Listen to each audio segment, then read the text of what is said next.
Drama की शुरुआत में हम देखते हैं कि हमारे मेल लीड और फीमेल लीड एक दूसरे को किस कर रहे होते हैं। फीमेल लीड मन ही मन सोचती है, अगर मुझे पता होता कि हम इस तरह प्यार में पड़ जाएंगे तो उस रात मैं आपको कभी ड्रग नहीं देती। तभी सीन बदलता है और हम शिया जी को एक पार्टी हॉल में एक लड़की के साथ बैठे हुए देखते हैं जिसका नाम अनरण होता है। शिया जी उससे पूछती है, क्या आप किसी फिल्म की विलन हैं? इस पर अनरण उसे 1 लाख युआन देते हुए कहती है, जाओ हानियू को ड्रग दो और उसे मेरे पास भेज दो। शिया जी जवाब देती है, आप चिंता मत कीजिए, मैं काम अच्छे से कर दूंगी। अगले सीन में हमें पता चलता है कि पहले क्या हुआ था। हानियू पार्टी में जा रहे होते हैं और शिया जी उनके पीछे पीछे जाती हुई उनसे विनती करती है, प्रेसिडेंट हानियू प्लीज ऐसा मत कीजिए, बैशा विलेज को जबरदस्ती फैक्ट्री में मत बदलिए, मैं वहीं पली बड़ी हूँ, उस गाँव की कीमत इस फैक्ट्री से कहीं ज्यादा है। तभी हानियू रुक जाते हैं और पार्टी में मौजूद कुछ लोग आपस में बात करने लगते हैं, ये किस डिपार्टमेंट की कर्मचारी है, इतनी बड़ी गलती कैसे कर सकती है, क्या इसे जीना नहीं है? बैशा गांव को फैक्ट्री बनाने का फैसला खुद हानियू का है। इसके बाद शिया जी अपनी फाइल हानियू की तरफ बढ़ाते हुए कहती है, प्रेसिडेंट ये मेरा नया प्रोजेक्ट प्रपोजल है। हानियू ठंडे लहजे में कहते हैं, तुम अपने आप को क्या समझती हो, मेरे फैसले को बदलने का कोई हक तुम्हें नहीं है। फिर हानियू शिया जी को अपनी तरफ खींचते हुए कहते हैं, मेरी तरफ देखो। घबराहट में शिया जी नीचे देखती है और नोटिस करती है कि उसका पैर हानियू के जूते पर रखा हुआ है। वह तुरंत पीछे हटकर कहती है, सॉरी मैं इसे साफ कर देती हूँ। पीछे खड़े लोग फुसफुसाते हैं, ये लड़की तो गई काम से। हानियू का गुस्सा सब जानते हैं। शिया जी जैसे ही उनका जूता साफ करने के लिए झुकती है, हानियू उसे पकड़कर ऊपर खींच लेते हैं। अचानक दोनों का बैलेंस बिगड़ जाता है और दोनों पूल में गिर जाते हैं। पानी में गिरते ही हानियू को अपने बचपन का ट्रॉमा याद आने लगता है, जहाँ वो पानी में डूबते हुए अपने पिता को पुकार रहे होते हैं। ऊपर से आवाज आती है, हानियू को पानी से डर लगता है, उन्हें तैरना नहीं आता, कोई उन्हें बचाओ। तभी शिया जी पानी के अंदर हानियू को किस करती है और उन्हें ऊपर ले आती है। बाहर आते ही वह धीमे से कहती है, ये मेरा पहला किस था, मैं भी कितनी अनलकी हूँ। तभी हानियू की आंखें खुलती हैं और वो ठंडे स्वर में कहते हैं, तुम्हें नौकरी से निकाल दिया गया है। शिया जी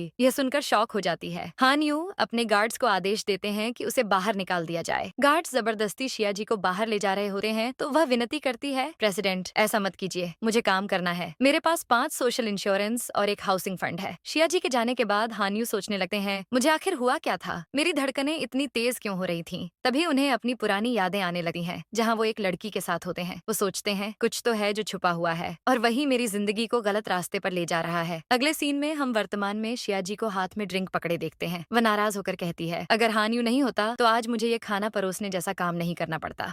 वो मुड़कर हानियू को देखती है और मन ही मन कहती है, तुम्हारा कर्म अब तुम्हारे पास वापस आ रहा है। इसके बाद शिया जी ड्रिंक लेकर हानियू के पास जाती है। तभी एक आदमी जो हानियू के चाचा होते हैं हंसते हुए कहते हैं, बधाई हो हानियू, बैशा गांव प्रोजेक्ट लॉन्च हो गया है और जहाँ तक उन गांव वालों की बात है जो वहाँ से जाना नहीं चाहते, उन्हें जल्दी वहाँ से हटवा दो। तभी शिया जी हानियू को ड्रिंक सर्व करती है और मन ही मन सोचती है, जल्दी से ये ड्रिंक पी लो, इसके बाद तुम खुद ही सबके सामने बेवकूफ बन जाओगे। ऐसा सोचकर शिया जी वहाँ से चली जाती है। हानियू ड्रिंक पीते हुए कहते हैं, ये चेहरा कहीं देखा हुआ सा लग रहा है। तभी उन्हें चक्कर आने लगते हैं और वो कहते हैं, अचानक ये क्या हो रहा है, मुझे चक्कर क्यों आ रहे हैं? इतना कहकर वो वहाँ से चले जाते हैं। तभी शिया जी के पास अनरण का फोन आता है। शिया जी कहती है, आपका काम हो गया है, मैंने उसे ड्रग दे दिया है। इस पर अनरण खुश होकर कहती है, हानियू ने मुझे काफी समय से नहीं देखा है, इस ड्रग की वजह से अब वो जरूर मेरे प्यार में पड़ जाएगा। शिया जी मन ही मन सोचती है, मैं हानियू को कभी भी उसके पास नहीं भेजूंगी, मैंने ड्रग को नींद की दवाई से बदल दिया है, अब बस इंतजार करना है, जब दवाई का असर होगा तो वो खुद ही सबके सामने अपने कपड़े उतार कर बेवकूफ बन जाएगा और इसी तरह मैं सबको बेवकूफ बनाकर पैसे कमाऊंगी। तभी पीछे से हानियू आ जाते हैं और शिया जी का गला पकड़कर उसे पीछे खींच लेते हैं। शिया जी घबराकर चिल्लाती है, कौन है, और हानियू को देखकर डर जाती है। हानियू उसे खींचते हुए ले जाते हैं, जिससे शिया जी का फोन जमीन पर गिर जाता है। वो उसे अपनी कार के पास ले जाकर कहते हैं, तुमने मुझे जो दवा दी है उससे मुझे तकलीफ हो रही है। इतना कहकर हानियू नशे की हालत में शिया जी को किस करने लगते हैं, जिसे पीछे से अनरण देख लेती है। तभी शिया जी उन्हें धक्का देकर अपने से दूर करती है और कहती है, मैंने आपको कोई ड्रग नहीं दिया है, क्या आप कोई रोमांटिक फिल्म देख रहे हैं? लेकिन हानियू जबरदस्ती शिया जी को अपने साथ वहाँ से ले जाते हैं। ये देखकर अनरण गुस्से में कहती है, अभी तो मेरी बारी आई भी नहीं थी, उससे पहले ही शिया जी ने हानियू का फायदा उठा लिया, लेकिन मैं उसे कामयाब नहीं होने दूंगी। अगले सीन में हम देखते हैं कि हानियू नशे की हालत में कार चला रहे होते हैं। शिया जी उनसे कहती है, आप इस हालत में गाड़ी मत चलाइए। हानियू गुस्से में कहते हैं, तुम चुपचाप बैठो। तभी नशे की वजह से कार का एक्सीडेंट हो जाता है और गाड़ी खाई में गिर जाती है। अनरण जो उनका पीछा कर रही होती है, ये देखकर देखकर घबरा जाती है। वह कार से बाहर निकलने ही वाली होती है, फिर सोचती है इतनी ऊंचाई से गिरकर तो दोनों मर ही गए होंगे। मैं किसी को ये नहीं पता चलने दे सकती कि ड्रग मैंने दिया था। अगर सच सामने आ गया तो सब खत्म हो जाएगा। मुझे जल्दी से सारे सबूत और फुटेज डिलीट करवाने होंगे। अगले सीन में हम देखते हैं कि जंगल में शियाजी हानियू को अपनी पीठ पर उठाकर कहीं ले जा रही होती है, लेकिन थकान की वजह से वह गिर जाती है। वह हानियू को अपने ऊपर से हटाती है, तभी हानियू को होश आ जाता है। शियाजी घबराकर कहती है, आप उठ गए? और मन ही मन सोचती है, क्या इन्हें मैं याद हूँ? अगर याद आ गया तो ये मुझे नहीं छोड़ेंगे। हानियू को अपने अतीत की कुछ धुंधली झलकियां दिखाई देती हैं और वो कहते हैं, मैं कौन हूँ? ऐसा लग रहा है जैसे मैं तुम्हें जानता हूँ। शियाजी मन ही मन सोचती है, अगर सच में इनकी याददाश्त चली गई है तो क्यों ना मैं इनकी गर्लफ्रेंड बन जाऊं। ऐसा सोचकर वह अपना हाथ हानियू की तरफ बढ़ाती है और हानियू उसकी बात पर यकीन करते हुए अपना सिर उसके हाथों पर रख देते हैं।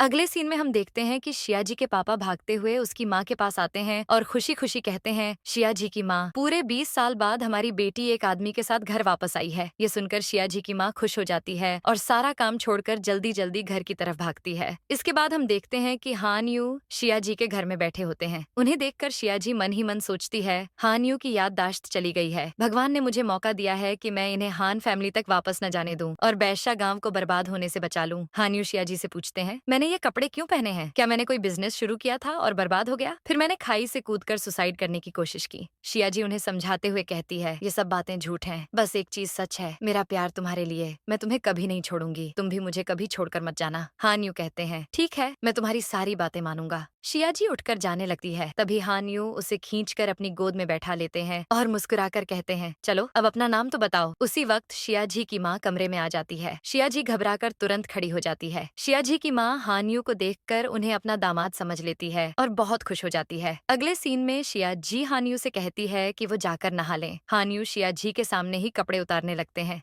शियाजी घबराकर कहती है, रुको, तुम ऐसा नहीं कर सकते। हानियू मासूमियत से कहते हैं, तुम मेरी गर्लफ्रेंड हो तो मैं ऐसा क्यों नहीं कर सकता। शियाजी जल्दी से कहती है, ये मेरा घर है, यहाँ ऐसा नहीं चलेगा। जैसे ही शियाजी बाथरूम से बाहर जाने लगती है, हानियू उसका हाथ पकड़कर रोक लेते हैं और कहते हैं, मत जाओ, मुझे डर लग रहा है। अब हम देखते हैं कि शियाजी बाथटब के पास बैठ जाती है और अपना हाथ आगे बढ़ाकर कहती है, अगर डर लग रहा है तो मेरा हाथ पकड़ लो। हानियू उसका हाथ पकड़कर अपना सिर उस पर रख देते हैं और कहते हैं, मेरी तरफ देखो। शियाजी जैसे ही उनकी तरफ देखती है, अचानक घबरा जाती है और तुरंत बाथरूम से बाहर आ जाती है। बाहर आते ही उसकी माँ सवालों की बारिश कर देती है, क्या वो मेरा दामाद है? क्या काम करता है? उसके माँ बाप जिंदा हैं या नहीं? उसकी उम्र कितनी है? शियाजी कहती है, माँ, हानियू मेरा बॉयफ्रेंड नहीं है, लेकिन मुझे उसे अपना बॉयफ्रेंड बनाना पड़ेगा। इसके बाद वह अपनी माँ को सारी सच्चाई बता देती है और कहती है, यही बात है माँ, वो आपका दामाद नहीं है। अगर किसी ने उसे यहाँ देख लिया तो मेरी जान खतरे में पड़ जाएगी। तभी शियाजी की कजिन घर में आती है और कहती है, आंटी, मुझे पता चला कि शियाजी को नौकरी से निकाल दिया गया है, इसलिए मैं उससे मिलने आई हूँ। इतना कहकर उसकी नजर दरवाजे के पास रखे हानियू के जूतों पर पड़ती है। वह कहती है, ये जूते किसके हैं? अंकल के तो नहीं लगे? जरूर शियाजी के बॉयफ्रेंड के होंगे। कहाँ है वो? बुलाओ, जरा मैं भी देखूं। शियाजी घबरा जाती है और उसे रोकते हुए कहती है, वो मेरा बॉयफ्रेंड नहीं है। तभी पीछे से हानियू की आवाज आती है, शियाजी, हेयर ड्रायर कहाँ है? शियाजी थोड़ी घबराकर कहती है, नीचे वाली अलमारी में रखा है। तभी उसकी कजिन ताना मारते हुए कहती है, लगता है शियाजी को कोई बदसूरत और गरीब बॉयफ्रेंड मिला है। मेरा बॉयफ्रेंड तो अमीर भी है और हैंडसम भी। इतना कहकर वह अपने बॉयफ्रेंड का दिखावा करने लगती है। शियाजी चिढ़कर कहती है, हमें तुम्हारी लव लाइफ में कोई दिलचस्पी नहीं है, इसलिए अपने उस सुअर जैसे चेहरे वाले बॉयफ्रेंड की फोटो मुझे मत दिखाना। कजिन गुस्से में कहती है, क्या तुम मेरी बेइज्जती कर रही हो? लगता है तुम्हें खुद कोई बदसूरत बॉयफ्रेंड मिला है, इसलिए तुम मुझसे जल रही हो। तभी हानियू वहाँ आ जाते हैं और कहते हैं, शियाजी, मेरी शर्ट के बटन बंद करने में मदद करो, मुझसे हो नहीं रहा। शियाजी तुरंत कहती है, ये मेरा बॉयफ्रेंड है, और फिर वह हानियू की शर्ट के बटन बंद करने लगती है। ये देखकर उसकी कजिन जल जाती है और ताना मारते हुए कहती है, इसके पहनावे से तो ये कोई गिगोलो लग रहा है। इस पर शियाजी कहती है, इनका नाम हानियू है और इनकी अच्छी नौकरी भी है। तभी बीच में हानियू बोल पड़ते हैं, मैं कोरियन स्टाइल में काम करता हूँ। ये सुनकर शियाजी चौंक जाती है और मन ही मन सोचती है, क्या इन्हें सब कुछ याद आ गया? कजिन तुरंत कहती है, मेरा बॉयफ्रेंड भी कोरियन स्टाइल में काम करता है। आप किस डिपार्टमेंट में काम करते हैं? हानियू जवाब देते हैं, मैं प्रोजेक्ट साइट पर काम करता हूँ जो बैशा विलेज को डेवलप कर रही है। मैं यहाँ शियाजी के माता पिता से मिलने और साइट की जानकारी लेने आया हूँ। शियाजी मन ही मन घबरा जाती है, इन्हें तो सब कुछ याद है। तभी हानियो धीरे से उसके कान में कहते हैं, चिंता मत करो, मैंने टेबल पर रखी फाइल पढ़ ली थी, उसी में ये सारी जानकारी लिखी थी। ये सुनकर शियाजी राहत की सांस लेती है और सोचती है, आपने तो मुझे डरा ही दिया था, मुझे लगा आपकी याददाश्त वापस आ गई। कजिन फिर ताना मारते हुए कहती है, बचपन से ही शियाजी लड़कों से बात करने में माहिर रही है, मैं तो ज्यादातर समय लड़कियों के साथ बिताती हूँ। इस पर हानियो सीधा बोल देते हैं, हाँ सही है, तुम्हें कोई पसंद भी नहीं करेगा, तुम दिलचस्प नहीं हो, बात भी कड़वी करती हो और खाती भी बहुत हो। इतना सुनते ही उसकी कजिन की बेइज्जती हो जाती है। वह गुस्से में कहती है, रुको, मेरा बॉयफ्रेंड अभी आने वाला है, वो कोरियन स्टाइल में डायरेक्टर है, वो तुम्हें देखकर बता देगा। यह सुनकर शियाजी घबरा जाती है और सोचती है कहीं सच सामने न आ जाए। वह अपनी कजिन को रोकने की कोशिश करती है, लेकिन वह नहीं रुकती और जाकर दरवाजा खोल देती है। बाहर उसका बॉयफ्रेंड मिस्टर वांग खड़ा होता है। वह अपने बॉयफ्रेंड से कहती है, शियाजी को कोई गिगोलो मिला है, ये कह रहा है कि ये कोरियन स्टाइल में काम करता है, जरा देखो तो, क्या तुम इसे जानते हो? डर के मारे शियाजी हानियू का चेहरा अपने हाथों से ढक लेती है और मन ही मन सोचती है, अब मैं क्या करूं? अब तो बस अनजान बनने का नाटक ही कर सकती हूँ। फिर वह धीरे से हाथ हटा लेती है। मिस्टर वांग जैसे ही हानियू का चेहरा देखते हैं, वो चौंक जाते हैं। मन ही मन सोचते हैं कि शायद प्रेसिडेंट अपनी गर्लफ्रेंड के राज को छुपा रहे हैं, इसलिए अनजान बनने का नाटक कर रहे हैं। कजिन कहती है, ये कह रहा है कि ये कोरियन स्टाइल में काम करता है, लेकिन इसने तुम्हें पहचाना भी नहीं और कह रहा है कि बैशा विलेज प्रोजेक्ट के लिए यहाँ आया है। तभी मिस्टर वांग उसे डांटते हुए कहते हैं, चुप रहो, तुम्हें कुछ नहीं पता। फिर हानियू से कहते हैं, प्रेसिडेंट क्या ये आपकी कोई गुप्त मुलाकात है? प्रोजेक्ट में कोई परेशानी है क्या? हानियू ठंडे स्वर में कहते हैं, क्या मुझे अपनी गर्लफ्रेंड से मिलने के लिए भी तुमसे सलाह लेनी पड़ेगी? अपनी गर्लफ्रेंड को लेकर यहाँ से चले जाओ। मिस्टर वांग तुरंत शियाजी की कजिन को लेकर बाहर चले जाते हैं। मौका देखकर शियाजी धीरे से मिस्टर वांग से कहती है, अगर आपने इस बारे में किसी को भी कुछ बताया तो अच्छा नहीं होगा। इतना कहकर वह दोनों को विदा कर देती है। तभी हानियू वापस आते हैं और कहते हैं, मैं एक्टिंग तो कर रहा हूँ, लेकिन पता नहीं क्यों मुझे लगता है कि मैं सच में हान फैमिली का कोई बड़ा आदमी हूँ। ऐसा क्यों? शियाजी बात संभालते हुए कहती है, तुम और वो इंसान एक जैसे दिखते हो और तुम एक्टिंग भी अच्छी करते हो, इसलिए तुम्हें ऐसा लग रहा है। इसके बाद हम देखते हैं कि घर में सिर्फ शियाजी और हानियू ही रह जाते हैं। हानियू उसका हाथ पकड़कर अपने गाल पर रखते हुए कहते हैं, भले ही मेरी याददाश्त कमजोर हो, लेकिन मैं हानियू धीरे से कहता है, जब भी मैं तुम्हें देखता हूँ तुम्हारे करीब आने का मन करता है, लगता है मुझे सच में तुमसे प्यार हो गया है। शियाजी थोड़ा संभलते हुए कहती है, ठीक है अब जाओ, अपना बाकी बचा हुआ काम पूरा करो। हानियू को काम करते हुए देखकर शियाजी मन ही मन सोचती है, ये बार बार मुझे छू क्यों रहा है, कहीं ये इसकी पुरानी आदत तो नहीं, लेकिन मुझे इतनी शर्म क्यों आ रही है? ऐसा सोचते हुए वो अचानक मुड़ती है और उसकी कमर में मोच आ जाती है। अगले सीन में हम देखते हैं कि हानियू शियाजी की कमर की मालिश कर रहा होता है। मालिश करते करते दोनों एक दूसरे में खो जाते हैं। तभी बाहर से कुछ लोगों के चिल्लाने की आवाज आती है। जब दोनों बाहर जाते हैं तो एक आदमी हाथ में डॉक्यूमेंट लेकर शियाजी से कहता है, आज तुम्हें इस रिलोकेशन फॉर्म पर साइन करना ही होगा। शियाजी गुस्से में कहती है, तुम फिर आ गए, हमारे पुरखे सालों से यहाँ रह रहे हैं, तुम लोगों ने हान फैमिली से पैसे लिए हैं जो इस गाँव को फैक्ट्री बनाना चाहते हैं। पीछे खड़ी उसकी कजिन ये सब देखकर मन ही मन खुश हो रही होती है और सोचती है, अब देखती हूँ तुम क्या करती हो। वो आदमी फिर कहता है, तुम भी अपने बाप जैसी ही हो, वो भी हमेशा बेवकूफ लोगों को इस बेकार गांव को बचाने के लिए भड़काता था। चुपचाप साइन कर दो वरना अच्छा नहीं होगा। ये सुनकर शियाजी का गुस्सा फूट पड़ता है और वो उसे थप्पड़ मारते हुए कहती है, तुम्हें मेरे पापा के बारे में कुछ भी कहने का कोई हक नहीं है। तभी वो आदमी बैठ उठाकर शियाजी को मारने की कोशिश करता है, लेकिन उसी वक्त हानियू उसका हाथ पकड़ लेते हैं और गुस्से में कहते हैं, हिम्मत कैसे हुई शियाजी पर हाथ उठाने की। इसके बाद हानियू उन सभी आदमियों को एक एक करके मारकर भगा देते हैं। तभी शियाजी की माँ गांव के कुछ लोगों को लेकर वहां पहुंच जाती है और वो लोग डर कर भाग जाते हैं। शियाजी की माँ उसके पिता से कहती है, हम बहुत किस्मत वाले हैं जो हमें इतना ताकतवर दामाद मिला है। गांव के लोग हानियू को गांव का मसीहा कहकर कंधों पर उठा लेते हैं और खुशी से उनका स्वागत करते हैं। ये देखकर शियाजी भी बहुत खुश हो जाती है। इसके बाद हानियू शियाजी को गले लगाते हुए कहते हैं, जब मैं तुम्हारे साथ होता हूँ मेरा दिल बहुत खुश रहता है। लेकिन शियाजी मन ही मन सोचती है, जब तुम्हारी याददाश्त वापस आएगी तब तुम्हें आज की हर बात का पछतावा होगा। फिर वो कहती है, चलो मैं तुम्हें एक जगह लेकर चलती हूँ। अगले सीन में शियाजी हानियू को एक खूबसूरत जगह पर लेकर जाती है। हानियू पूछते हैं, क्या ये जगह खास है? शियाजी धीरे से कहती है, हाँ, 10 साल पहले मैंने आखिरी बार अपने पापा को यहीं देखा था। उसके बाद वो कभी वापस नहीं आए। उन्होंने अपनी जान देकर बैशा गांव की रक्षा की थी, इसलिए जब तक मैं जिंदा हूँ मैं इस गांव की रक्षा करूंगी, चाहे कुछ भी हो जाए। मुझसे वादा करो, भविष्य में कुछ भी हो जाए तुम किसी को भी इस गांव को बर्बाद नहीं करने दोगे। ये सुनकर हानियू भावुक हो जाते हैं। वो शियाजी को किस करते हैं और कहते हैं, मैं वादा करता हूँ इस गांव को कुछ नहीं होने दूंगा। और फिर उसे दोबारा किस करते हैं। अगले सीन में हम ऑफिस देखते हैं जहाँ हानियू के चाचा फोन पर बात कर रहे होते हैं। वो कहते हैं हानियू के दादा ने 3 दिन के अंदर उसे ढूंढने का आदेश दिया है। उससे पहले कि वो लोग हानियू तक पहुंचे तुम्हें उसे खत्म करना होगा। तभी मिस्टर वांग ऑफिस में आते हैं और कहते हैं सर आपको इस डॉक्यूमेंट पर भी साइन करना है। डॉक्यूमेंट देखते हुए वो अचानक पूछते हैं सर हानियू बैशा विलेज से कब गायब हुए, क्या वो अब वहाँ नहीं है। ये सुनकर हानियू के चाचा चौंक जाते हैं और कहते हैं क्या मतलब, क्या तुम हानियू से मिले हो। मिस्टर वांग कहते हैं जी हानियू सर बैशा विलेज में है अपनी गर्लफ्रेंड के साथ। मैं उनकी गर्लफ्रेंड की कजिन को डेट कर रहा हूँ। दोनों एक दूसरे से बहुत प्यार करते हैं। इतना कहते ही वो अचानक अपना मुंह ढक लेते हैं और कहते हैं अरे मेरी जुबान फिर फिसल गई। ये सुनकर हानियू के चाचा के चेहरे पर एक खतरनाक मुस्कान आ जाती है और वो खुश हो जाते हैं।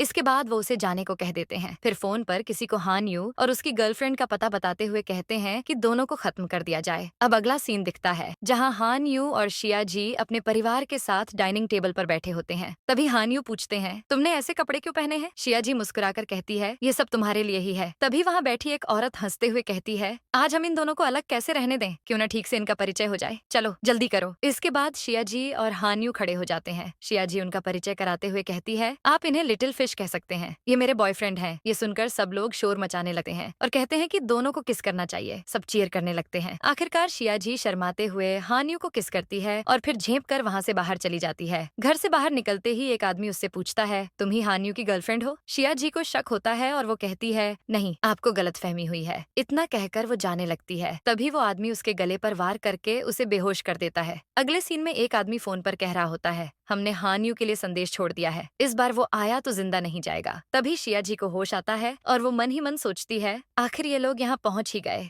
वो घबरा कर कहती है मैं बेगुनाह हूँ, मैंने कुछ नहीं किया, आप और मैं एक ही टीम में हैं। वो आदमी फोन शिया जी के पास लाता है। शिया जी कहती है मैं हानियू की पुरानी एम्प्लॉय थी, उन्होंने मुझे नौकरी से निकाल दिया था, इसलिए मैं बैशा विलेज आ गई। बाद में पता चला कि उनका एक्सीडेंट हो गया और उनकी याददाश्त चली गई। बदला लेने के लिए मैंने उनसे झूठ कहा कि मैं उनकी गर्लफ्रेंड हूँ ताकि बाद में उन्हें तड़पा सकूं। अभी तक उन्हें पूरा भरोसा नहीं हुआ है, वरना वो यहाँ आ चुके होते, इसलिए मुझे पकड़ने का कोई फायदा नहीं है। फोन के दूसरी तरफ से आवाज आती है ठीक है अभी हमें शिया जी पर ही भरोसा करना पड़ेगा। वो आदमी शिया जी को छोड़ने ही वाला होता है कि तभी हानियू वहाँ पहुँच जाते हैं और सभी गुंडों को एक एक करके मारने लगते हैं। तभी एक गुंडा शिया जी का गला पकड़ लेता है और कहता है अगर इसकी जान बचानी है तो शांत रहो। वो हानियू से कहता है अगर इसे बचाना है तो मेरे सामने घुटनों के बल बैठ जाओ। शिया जी तुरंत कहती है मेरी चिंता मत करो, तुम्हें ऐसा करने की जरूरत नहीं है। लेकिन हानियू उसके लिए घुटनों के बल बैठ जाते हैं। वो आदमी हंसते हुए कहता है आखिरकार कोरियन स्टाइल वाला सीईओ मेरे सामने झुक ही गया। हानियू हैरान होकर कहते हैं क्या सीईओ। वो आदमी हंसते हुए कहता है डरो मत, मारने से पहले सच बता देता हूँ, तुम्हारा नाम हानियू है, तुम हांस ग्रुप के प्रेसिडेंट हो। ये लड़की तुम्हारी गर्लफ्रेंड नहीं है, इसने तुम्हें धोखा दिया है। मुझे पता है धोखा कैसा लगता है। शिया जी घबरा कर कहती है हानियू ऐसा नहीं है, मुझे समझाने दो। तभी गुंडे हानियू के सिर पर वार कर देते हैं और वो बेहोश हो जाते हैं। शिया जी खुद को छुड़ाकर उनके पास भागती है। होश खोने से पहले हानियू धीमे से पूछते हैं क्या तुमने सच में मुझसे झूठ बोला। शिया जी रोते हुए कहती है नहीं, और हानियू उसकी बाहों में बेहोश हो जाते हैं। वो आदमी हानियू को मारने का आदेश देता है। तभी अचानक वहाँ हानियू के दादा हानशान पहुँच जाते हैं और गुस्से में कहते हैं किसकी हिम्मत है ऐसा करने की। उन्हें देखकर सभी गुंडे वहाँ से भाग जाते हैं। इसके बाद हॉस्पिटल का सीन आता है जहाँ हानियू की सर्जरी होती है। होश आने पर वो सबसे पहले शिया जी को देखते हैं और कहते हैं मैंने तो तुम्हें नौकरी से निकाल दिया था। ये सुनकर शिया जी समझ जाती है कि हानियू एक्सीडेंट के बाद की सारी बातें भूल चुके हैं। डॉक्टर बताते हैं कि हानियू को ब्रेन इंजरी हुई है, इसलिए उन्हें कुछ बातें याद नहीं है और पूरी तरह ठीक होने में समय लगेगा। तभी हानियू के दादा हानियू के चाचा से वे कहते हैं हमें जितनी जल्दी हो सके उस गद्दार को ढूंढना होगा जिसने मेरे हानियू को मारने की कोशिश की। शिया जी हानियू से कहती है शायद मैं गलत कमरे में आ गई हूँ, और ये कहकर वो कमरे से बाहर जाने लगती है। जाते जाते वो मन ही मन सोचती है हानियू तो भूल गए हैं कि मैंने उनकी गर्लफ्रेंड होने का नाटक किया था, फिर भी पता नहीं मुझे इतना दुख क्यों हो रहा है। तभी एक असिस्टेंट आकर हानशान से कहता है मास्टर जांच पूरी हो चुकी है, हमें पता चला है कि हानियू सर के गायब होने के बाद वो बैशा विलेज में थे और हानियू और शिया जी भाग कर शादी करने वाले थे। ये सुनकर शिया जी और हानियू दोनों हैरान रह जाते हैं। वहीं हानियू के दादा ये सुनकर खुश हो जाते हैं और मुस्कुराते हुए शिया जी से कहते हैं अरे वाह, ये तो बहुत अच्छी बात हो गई। तुम दोनों की शादी के बाद हानियू हांस ग्रुप का मालिक बन जाएगा और मैं आराम से रिटायर हो जाऊंगा। मैं तुम्हारी ये इच्छा जरूर पूरी करूंगा और तुम दोनों की शादी करवाऊंगा। इसके बाद हानशान धीरे से शिया जी के कान में कहते हैं शादी के बाद बैशा विलेज में बनने वाली फैक्ट्री का पूरा फैसला तुम्हारे हाथ में होगा। ये सुनकर शिया जी मान जाती है। अगले सीन में दिखाया जाता है कि हानियू अब पूरी तरह ठीक हो चुके हैं। और पहली बार शिया जी के साथ अपने घर जा रहे हैं। घर पहुंचते ही सारे असिस्टेंट उनका स्वागत करते हैं। इतना बड़ा और शानदार घर देखकर शिया जी बहुत खुश हो जाती है। वो पूरे घर में दौड़ दौड़ कर हर जगह देखती है और उत्साहित होकर कहती है, वाह कितनी जबरदस्त पावर है और कितना शानदार घर है। तभी एक असिस्टेंट हान यू और शिया जी से कहता है, अब आप दोनों शादीशुदा हैं, इसलिए आपको दादाजी के आदेश का पालन करना होगा। उनके हिसाब से अब आप दोनों एक कपल हैं और अलग नहीं रह सकते। हान यू कहते हैं, दादाजी यहाँ नहीं है, अब तुम सब जा सकते हो। तभी एक असिस्टेंट कहती है, दादाजी ने हमें आप दोनों पर नजर रखने को कहा है। आज रात आपको मास्टर बेडरूम में साथ सोना होगा। इसके लिए नए कपल्स के कपड़े भी तैयार किए गए हैं। रात का सीन आता है। हान यू और शिया जी एक ही कमरे में बंद हैं। हान यू बेड पर लेटे होते हैं और शिया जी नीचे बैठी होती है। वो कहती है, क्या मैं ऊपर आ सकती हूँ? हान यू ठंडे स्वर में कहते हैं, नहीं तुम नहीं आ सकती। शिया जी नाराज होकर कहती है, इतना बड़ा बेड है फिर भी मुझे नीचे क्यों सोना पड़ रहा है, मुझे जाने दो। तभी बाहर से असिस्टेंट की आवाज आती है, आप बाहर नहीं जा सकती, दादाजी का आदेश है कि आप दोनों रात भर एक ही कमरे में रहेंगे। शिया जी फिर कहती है, प्लीज मुझे ऊपर आने दो, मैं तुम्हें बिल्कुल टच नहीं करूंगी, कसम से प्लीज। हान यू कहते हैं, नहीं अब चुपचाप सो जाओ। गुस्से में शिया जी नीचे ही सो जाती है और हान यू भी सो जाते हैं। थोड़ी देर बाद शिया जी को जोर जोर से खांसी आने लगती है। ये देखकर हान यू उठते हैं, उसे गोद में उठाकर बेड पर लिटा देते हैं और खुद भी वहीं सो जाते हैं। नींद में शिया जी अनजाने में हान यू को पकड़ लेती है, उन्हें किस करती है और धीरे से लिटिल फिश कहती है। हान यू समझ नहीं पाते और सोचते हैं, ये लिटिल फिश कौन है। गुस्से में वो शिया जी को उठाकर नीचे गद्दे पर सुला देते हैं और खुद बेड पर लेट जाते हैं। मन ही मन सोचते हैं, मैंने दादाजी की वजह से इससे शादी की है, लेकिन इसकी जिंदगी में कोई और भी है। अगली सुबह शिया जी नीचे आती है तो हान यू उसे उसका आईडी कार्ड देते हुए कहते हैं, दादाजी ने तुम्हें वापस नौकरी दे दी है, अब तुम बैशा विलेज प्रोजेक्ट की इंचार्ज हो। शिया जी खुश होकर कहती है, अब मैं वापस आ गई हूँ, अब मैं वो सब वापस लूंगी जो मेरा है। हान यू शांत स्वर में कहते हैं, ये इतना आसान नहीं है। अगले सीन में दोनों ऑफिस में होते हैं। हान यू शिया जी से कहते हैं, अगर तुम्हें हान्स ग्रुप में काम करना है तो तुम्हें ये डॉक्यूमेंट साइन करना होगा। इसके लिए तुम्हें 3 नियम मानने होंगे। पहला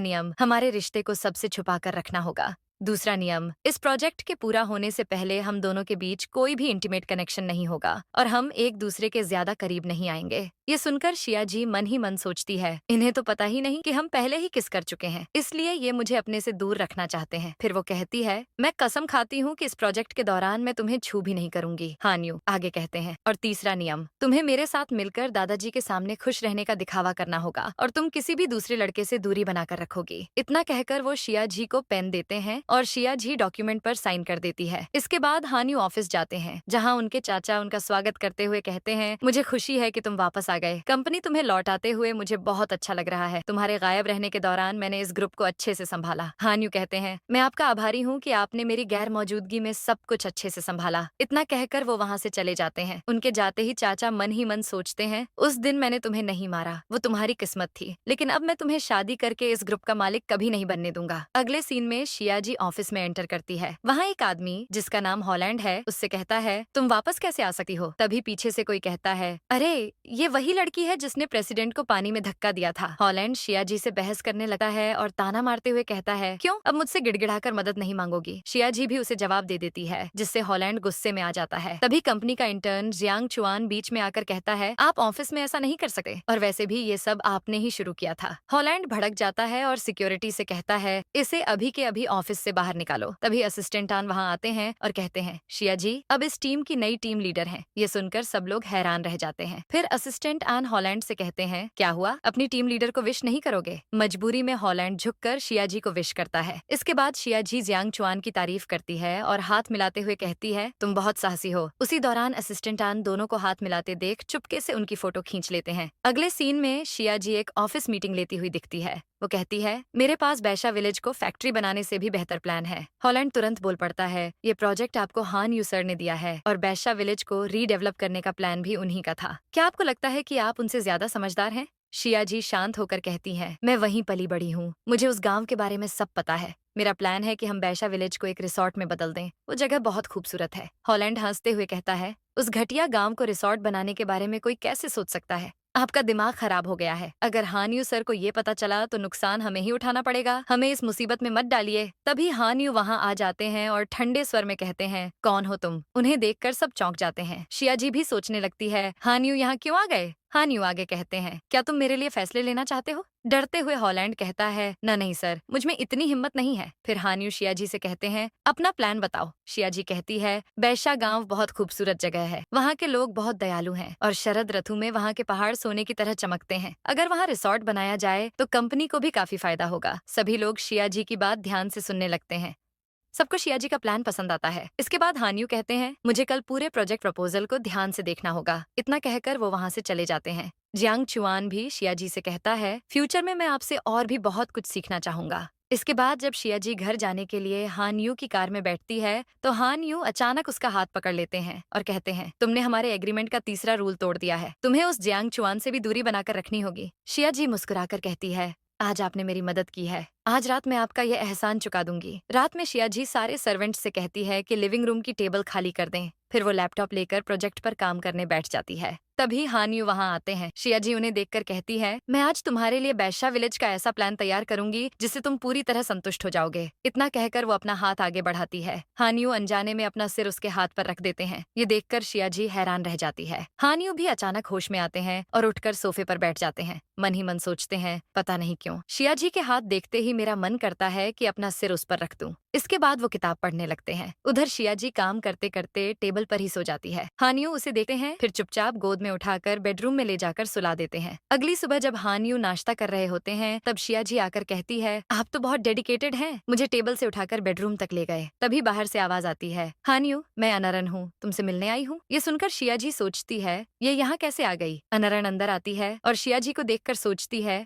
ये यहाँ क्या कर रही है? कहीं ये शिकायत तो नहीं करने वाली कि मैंने ही हानियो को ड्रग दिया था? उधर शियाजी भी सोचती है, कहीं अनरन को हमारी शादी के बारे में पता न चल जाए, वरना मैं फंस जाऊंगी। हानियो पूछते हैं, क्या तुम दोनों एक दूसरे को जानती हो? दोनों एक साथ मना कर देती हैं। इसके बाद शियाजी कहती है, मेरा नाम शियाजी है, मैं बैशा विलेज प्रोजेक्ट की इंचार्ज हूँ और हानियो सर को प्रपोजल देने आई हूँ। वो डॉक्यूमेंट हानियो को दे देती है। अनरन ठंडे लहजे में कहती है, ठीक है, प्रपोजल दे दिया है तो अब आप जा सकती हैं। इसके बाद शियाजी वहाँ से चली जाती है। अगले सीन में शियाजी सड़क पर अकेले चलते हुए कहती है, आखिर अमीर लोगों के बंगले शहर से इतने दूर क्यों होते हैं? क्या इन्हें बस लेने की जरूरत नहीं पड़ती? पता नहीं मुझे और कितनी दूर पैदल चलना होगा। जल्दी ऑफिस पहुंचकर अटेंडेंस भी लगानी है। तभी जियांग चुआन कार लेकर आता है और उसे ऑफिस तक लिफ्ट दे देता है। ऑफिस पहुंचने पर कुछ कर्मचारी शियाजी से कहते हैं, आपका बैशा विलेज वाला प्रपोजल बहुत अच्छा है, गाँव को फैक्ट्री बनाने से ये कहीं ज्यादा फायदेमंद है। तभी हॉलैंड वहाँ आ जाता है और ताना मारते हुए कहता है, ऐसी लड़की को देखकर लालच तो आएगा ही जिसने खुद को बेचकर सफलता हासिल की है। ये सुनकर जियांग चुआन गुस्से में कहता है, तुम क्या बोल रहे हो? अभी टीम लीडर से माफी मांगो। हॉलैंड फोन निकालता है और सबको एक फोटो दिखाता है जिसमें शियाजी कार से उतरती हुई दिखती है। वो कहता है, एक गरीब कर्मचारी इतनी महंगी कार कैसे अफोर्ड कर सकती है? तभी हान यू वहाँ आ जाते हैं और कहते हैं, ये कार मैंने शियाजी को गिफ्ट की है। ये सुनकर हॉलैंड डर जाता है और तुरंत शियाजी की चापलूसी करने लगता है। शियाजी उसे सीधा जवाब देते हुए बेवकूफ कह देती है। इसके बाद हान यू कहते हैं, तुम्हें नौकरी से निकाला जाता है।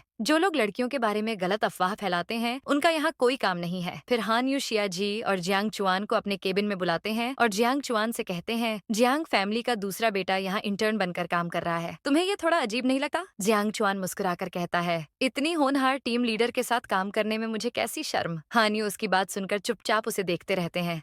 हान्यू कहते हैं, मुझे लगता है जियांग फैमिली के छोटे बेटे को अपनी असली जिंदगी में वापस लौट जाना चाहिए। तभी शियाजी बोलती है, हमें नौजवानों को ज्यादा मौके देने चाहिए। ये सुनकर हान्यू थोड़ा गुस्सा हो जाते हैं और वहाँ से चले जाते हैं। जियांग चुआन मुस्कुराते हुए कहता है, तुम कमाल की हो, मैंने पहली बार हान्यू जैसे गुस्से वाले आदमी का सामना किया है। तभी शियाजी के फोन पर अनरन का मैसेज आता है, मुझसे कॉफी शॉप में मिलो, मुझे तुमसे हान्यू के बारे में बात करनी है। कॉफी शॉप में शियाजी अनरन से मिलती है और उसे एक कार्ड देते हुए कहती है, ये लो तुम्हारे 1 लाख युआन। अनरन कहती है, अब तो तुम वापस काम पर आ गई हो, फिर पीछे क्यों हटना चाहती हो? शियाजी जवाब देती है, पिछली बार मैं मुश्किल से बची थी, अब मैं ये सब खत्म करना चाहती हूँ। अनरन ठंडी आवाज में कहती है, ये इतना आसान नहीं है, मेरे पास पिछली पार्टी की सारी फुटेज है, अगर मैंने वो हान्यू को दे दी तो तुम्हारे लिए अच्छा नहीं होगा। शियाजी मन ही मन सोचती है, अगर ऐसा हुआ तो मैं बैशा विलेज को नहीं बचा पाऊंगी। फिर वो कहती है, मैं हान्यू को कोई ड्रग नहीं दूंगी, तुम आखिर चाहती क्या हो? अनरन मुस्कुराकर कहती है, चिंता मत करो, इस बार सब आसान होगा। जब हान्यू घर लौटते हैं तो शियाजी उन्हें एक डिश चखने को देती है और पूछती है, कैसी बनी है? मैंने खुद बनाई है।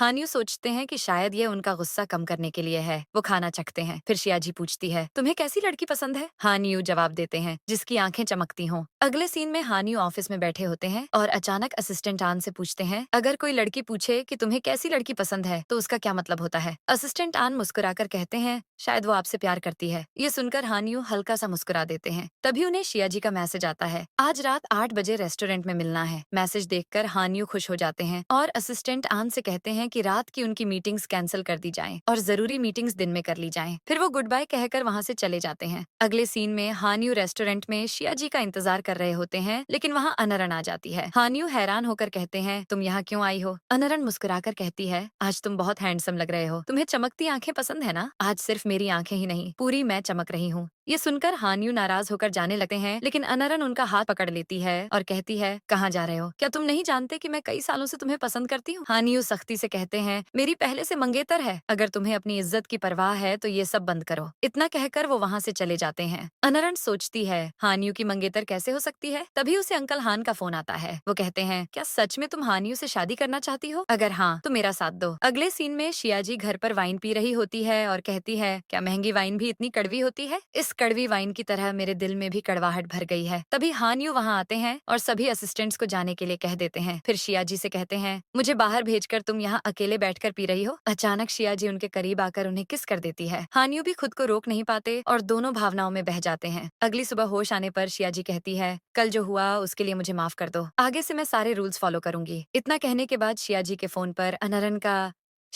फोन पर अनरन का मैसेज आता है कि उसे उससे मिलना है। अनरन को अब शियाजी और हानियो के रिश्ते के बारे में पता चल चुका होता है। वो गुस्से में शियाजी से कहती है, ये सब तुमने ही खराब किया है। शियाजी शांत होकर जवाब देती है, ये सब ओल्ड मास्टर हानशान की वजह से हुआ है। वो चाहते थे कि मैं हानियो से शादी करूं। जैसे ही बैशा विलेज सुरक्षित हो जाएगा, मैं हमेशा के लिए चली जाऊंगी। मैं हानियो को चाहती हूँ, लेकिन उस तरह नहीं जैसा तुम सोच रही हो। अनरन ताना मारते हुए कहती है, तुम बस एक लालची लड़की हो जो पैसों के लिए काम करती है। भूलना मत कि तुम पहली बार हानियो से क्यों मिली थी। अगर तुमने हानियो के बारे में कुछ भी सोचा तो तुम्हें इसकी बहुत भारी कीमत चुकानी पड़ेगी। इतना कहकर अनरन वहाँ से चली जाती है। शियाजी अकेली खड़ी सोचती है, वो हानियो है, मेरा लिटिल फिश नहीं। जैसे ही बैशा सुरक्षित हो जाएगा, मुझे उसे अलविदा कहने का समय आ जाएगा। अगले सीन में हानियो ऑफिस में असिस्टेंट आन के साथ बैठे होते हैं। वो कहते हैं, मेरी एक दोस्त है। असिस्टेंट आन मुस्कुराकर पूछते हैं, क्या आपको रिलेशनशिप में कोई परेशानी है? हानियो कहते हैं, हाँ, वो एक लड़की है, सबसे अलग। उसका दिल बहुत अच्छा है, वो मेहनती है। जब वो मुझे नजरअंदाज करती है तो मुझे गुस्सा आता है, लेकिन जब वो मुझे मनाती है तो मैं खुश हो जाता हूँ। उसकी सफलता पर मुझे गर्व होता है। असिस्टेंट आन हल्के मजाक में कहते हैं, प्रेसिडेंट जिस इंसान की चिंता करने लगते हैं, अक्सर अपनी उम्मीदें भी उसी से जोड़ लेते हैं। शायद हमें अब कर्मचारियों की सैलरी बढ़ाने की जरूरत है। तब हानियो धीरे से कहते हैं, मुझे सच में उससे प्यार हो गया है। रात में शियाजी अकेली ऑफिस में बैठी होती है और खुद से कहती है, सुबह जल्दी उठने की वजह से पूरे दिन थकान रहती है।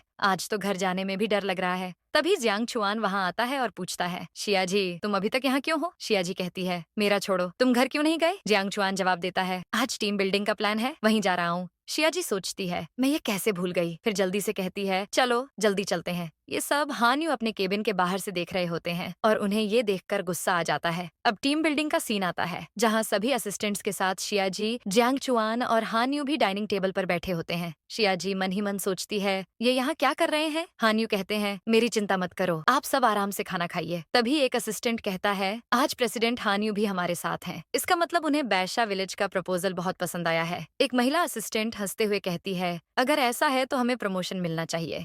इसी बीच जियांग चुआन एक डिश शियाजी को सर्व करते हुए कहता है, ये मुझे बहुत पसंद है, आपको भी ट्राई करना चाहिए। तभी हानियो शियाजी की पसंदीदा डिश उसे देते हुए कहते हैं, फर्क ये नहीं पड़ता कि तुम्हें क्या पसंद है, फर्क ये पड़ता है कि उसे क्या पसंद है। ये सुनकर शियाजी सोचती है, इन्हें आज भी मेरी पसंद याद है। इसके बाद सभी लोग शियाजी के लिए चीयर्स करते हैं और हानियो भी उसके नाम से ड्रिंक का टोस्ट करते हैं। ड्रिंक के बाद सब नशे की हालत में घर लौट रहे होते हैं। तभी एक असिस्टेंट शियाजी से कहती है, ध्यान रखना, हानियो सर को सुरक्षित घर छोड़ देना। तुम्हें उनका पता तो पता है ना? शियाजी मन ही मन सोचती है, हाँ, हम साथ ही तो रहते हैं, और मुस्कुराकर कहती है, चिंता मत कीजिए, मैं संभाल लूंगी। नशे में भी हानियो जियांग चुआन की तरफ देखकर हंसते हैं, जिससे जियांग चुआन को काफी गुस्सा आ जाता है। कार से घर जाते समय शियाजी सोचती है, आज हानियो ने जिस तरह मुझे देखा, एक पल के लिए लगा जैसे मेरा लिटिल फिश वापस आ गया हो। फिर वो धीरे से हानियो के चेहरे पर हाथ फेरते हुए कहती है, पता नहीं आपको कब याद आएगा, जब आपकी याददाश्त चली गई थी तब ड्रामा की कहानी आगे बढ़ती है और हम देखते हैं कि शाजी हान यू के चेहरे को देखते हुए सोच रही होती है कि उनकी याददाश्त जाने के बाद उनके साथ क्या क्या हुआ था। तभी अचानक हान यू की आंखें खुल जाती हैं। वह मन ही मन सोचते हैं कि काश इस पल को यहीं रोक सकते। इसके बाद वह शाजी को अपनी तरफ खींचकर किस करने लगते हैं और कहते हैं, मेरी तरफ ध्यान से देखो, मैं कौन हूँ। और फिर दोनों कार में ही एक दूसरे के करीब आ जाते हैं। अगले दिन का सीन दिखाया जाता है जहाँ हान यू और शाजी पुराने मास्टर के सामने साथ बैठे होते हैं और एक दूसरे को गले लगाए रहते हैं।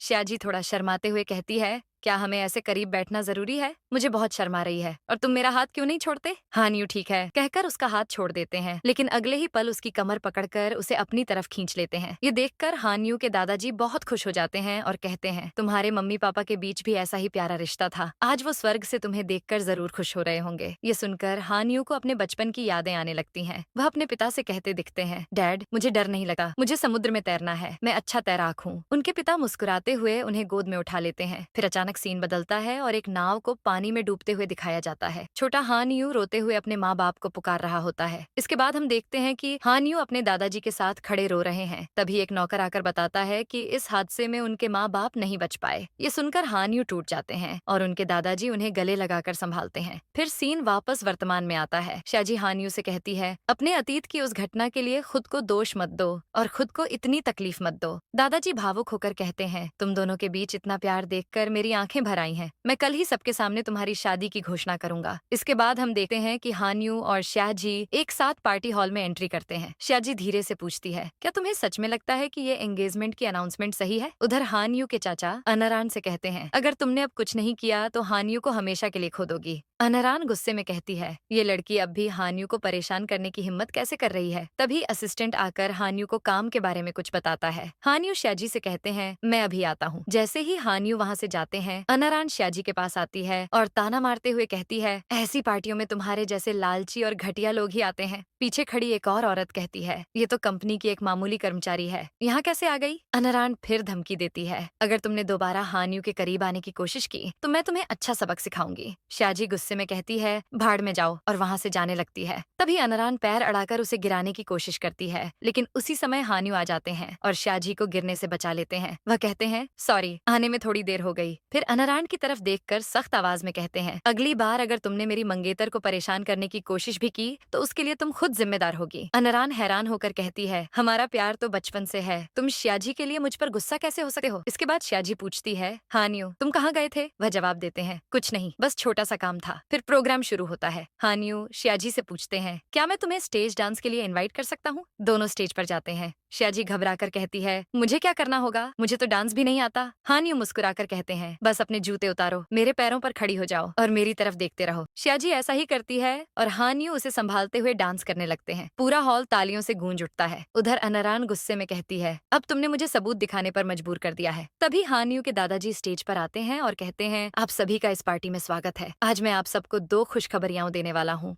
ड्रामा आगे बढ़ता है और दादाजी कहते हैं, इन 2 खुशखबरियों में से एक मेरे पोते हान यू के लिए बहुत महत्वपूर्ण है। उसी समय हान यू के चाचा अनरान से धीरे से कहते हैं, अगर तुमने अभी सबूत सामने नहीं लाए तो हान यू हमेशा के लिए तुम्हारा नहीं रहेगा। जैसे ही दादाजी अनाउंसमेंट करने वाले होते हैं, अनरान बीच में बोल पड़ती है, रुकिए। वह आगे आती है और सबके सामने कहती है, शाजी हान यू को धोखा दे रही है, इसने सिर्फ अपने फायदे के लिए हान यू का इस्तेमाल किया है, मेरे पास इसका सबूत है। इसके बाद वह एक रिकॉर्डिंग चलाती है जिसमें शाजी की आवाज आती है, मैंने हान यू से शादी सिर्फ बाइशा विलेज के लिए की है, मैं उनसे प्यार नहीं करती और काम पूरा होते ही उन्हें छोड़ दूंगी। यह सुनकर वहाँ मौजूद सभी लोग हैरान रह जाते हैं और शाजी को बुरा भला कहने लगते हैं। तभी हान यू आगे आकर बात संभालते हुए कहते हैं, ये बातें एक बहस के दौरान कही गई थीं। कपल्स के बीच ऐसी बातें होना आम है, इसलिए इसे सीरियसली लेने की जरूरत नहीं है, मुझे माफ कीजिए। ये सुनकर दादाजी खुश हो जाते हैं। उसी समय हान यू शाजी को किस कर लेते हैं। दादाजी मुस्कुराते हुए कहते हैं, अगर ऐसी बात है तो मैं आज सबके सामने हान यू और शाजी की शादी की घोषणा करता हूँ। इसके बाद मेरा पोता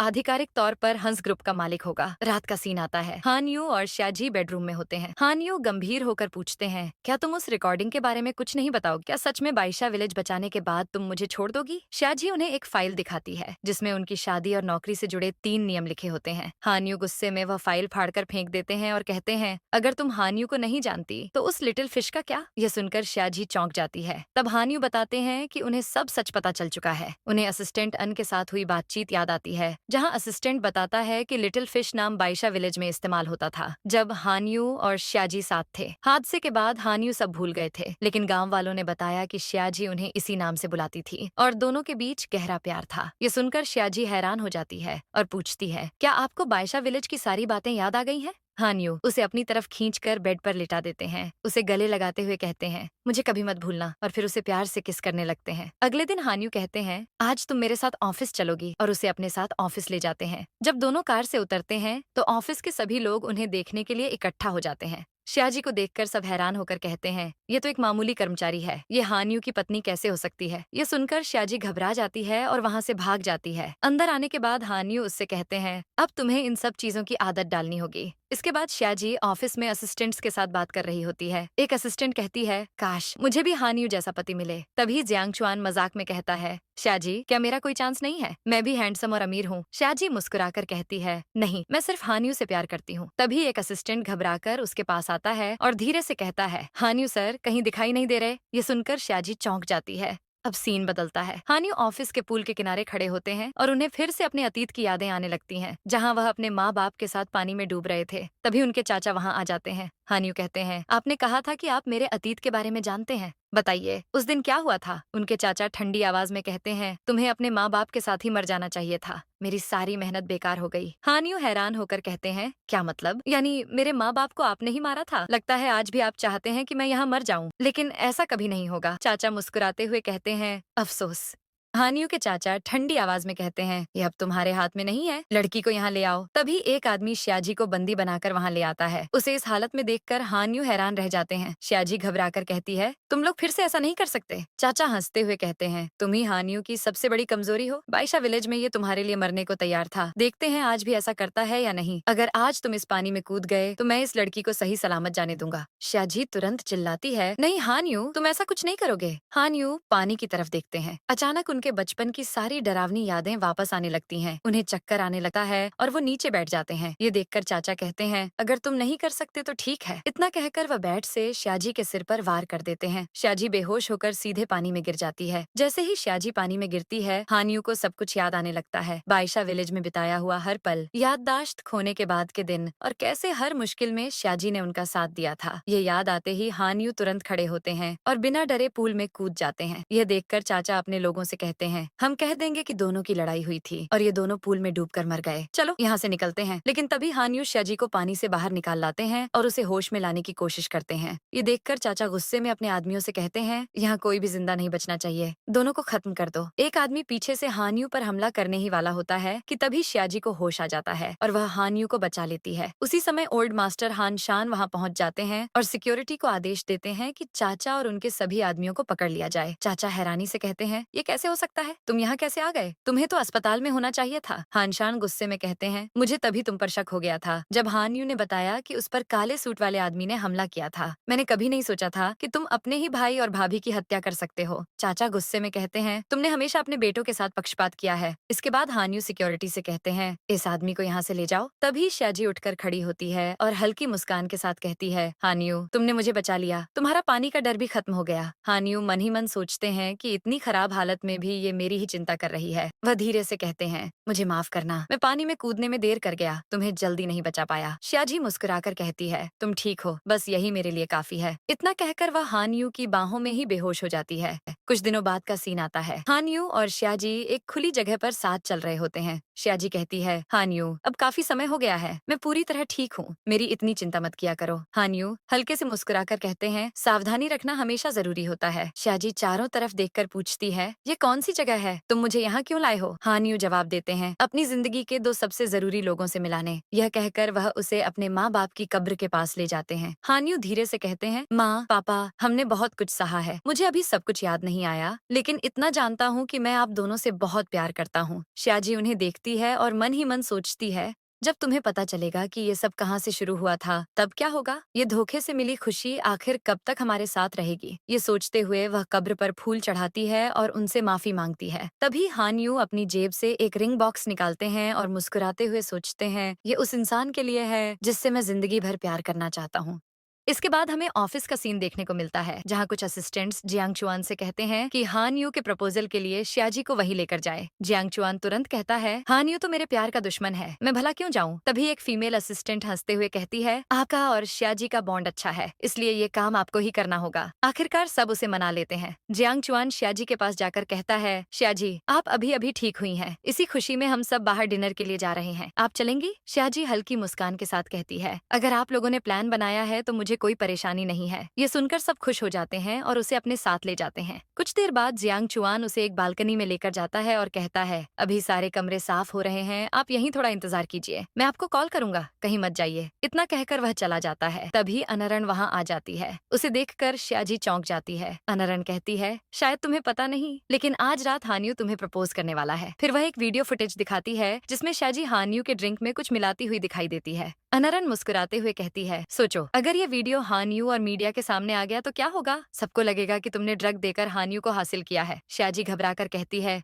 लेकिन तुमने ही मुझे इसमें फंसाया था। अनरण ठंडे लहजे में जवाब देती है, वीडियो में तो सिर्फ तुम दिख रही हो, और अगर ये बाहर आ गया तो सिर्फ हान्यू नहीं, उसकी कंपनी भी बर्बाद हो जाएगी। लोग कहेंगे कि हांस फैमिली की बहू एक धोखेबाज है। कुछ पल चुप रहने के बाद शियाजी कहती है, ठीक है, मुझे पता है मुझे क्या करना है। फिर वह अपने फोन में रिकॉर्डिंग चलाती है जिसमें अनरण की सारी बातें रिकॉर्ड होती हैं। शियाजी कहती है, मैंने तुम्हारी सारी बातें रिकॉर्ड कर ली हैं। मैं हान्यू को छोड़कर चली जाऊंगी, लेकिन तुम्हें भी उससे दूर रहना होगा, वरना मैं तुम्हें भी बर्बाद कर दूंगी। यह सुनकर अनरण गुस्से में वहाँ से चली जाती है और शियाजी की आंखों में आंसू आ जाते हैं। थोड़ी देर बाद सभी असिस्टेंट्स वहाँ आते हैं और पूछते हैं, आप रो क्यों रही हैं? उन्हें पहले से पता होता है कि आज रात क्या होने वाला है। सब मिलकर शियाजी को तैयार करते हैं, उसकी तारीफ करते हैं और रात होते ही उसे हान्यू के पास ले जाते हैं, जो उसका इंतजार कर रहा होता है। शियाजी को देखते ही हान्यू धीरे से कहता है, मैं बहुत असुरक्षित इंसान हूँ, जो भी मेरे लिए सबसे जरूरी होता है वो मुझे छोड़कर चला जाता है, इसलिए मैं हमेशा सबसे दूर रहा। लेकिन तुमसे मिलने के बाद मुझे समझ आया कि जिंदगी क्या होती है। मैं हमेशा के लिए तुम्हारा हाथ थामना चाहता हूँ, तो बताओ क्या तुम तैयार हो? क्या तुम मुझसे शादी करोगी? यह कहकर वह घुटनों के बल बैठ जाता है और रिंग बॉक्स खोलकर उसे प्रपोज करता है। शियाजी की आंखों में आंसू आ जाते हैं। कुछ देर सोचने के बाद वह धीरे से रिंग बॉक्स बंद कर देती है और कहती है, मुझे माफ कर दो, मैं ये शादी नहीं कर सकती। इतना कहकर वह रोते हुए वहाँ से भाग जाती है। ये देखकर हान्यू पूरी तरह टूट जाता है। जियांग चुआन यह सब देखकर सोचता है, मतलब मेरे पास अभी भी एक मौका है, और वह भी शियाजी के पीछे चला जाता है। हान्यू की आंखों में भी आंसू आ जाते हैं। इसके बाद कुछ दिनों बाद का सीन आता है। शियाजी अपने गांव के घर में अपनी माँ के साथ बैठी होती है और उन्हें सब कुछ बता रही होती है। उसकी माँ उसे समझाते हुए कहती है, चिंता मत करो बेटा, सब जल्द ठीक हो जाएगा। दिन बीतते जाते हैं। शियाजी और हान्यू दोनों अपनी अपनी जिंदगी जीने की कोशिश करते हैं। एक तरफ शियाजी परेशान और चुप चुप सी अपने दिन काट रही होती है, वहीं दूसरी तरफ हान्यू का भी मन ऑफिस के काम में नहीं लग रहा होता। उसने अब तक वो रिंग अपने पास संभाल कर रखी हुई थी।